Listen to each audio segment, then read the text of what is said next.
Tips for overcoming avoidance. When you're trying out the step-by-step plan that you have put in place for approaching a situation that you have been avoiding, you might like to consider these 5 tips on overcoming avoidance.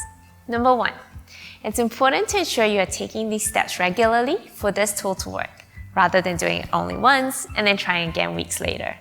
This will help you automatically get into the habit of learning how to cope and bringing your emotions down to a manageable level when you're facing this situation.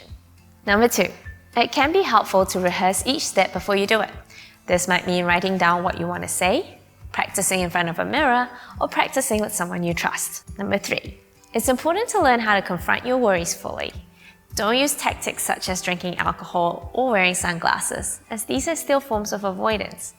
You want to learn to be more confident about dealing with the situation rather than relying on these tactics. It can be okay if you need to use them to start, but make sure you stop using them as you progress with your steps.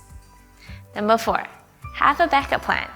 There is always a chance that confronting the situation you have been avoiding will create more emotional difficulty than you're prepared to cope with. It can be useful to have a backup plan for when this is the case. This might involve knowing some of the key signs that alert you when your level of emotion is too much to cope with, and then having a plan to remove yourself from the situation.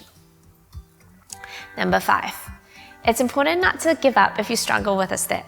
You may need to break it down further by adding another step in between or simply trying again.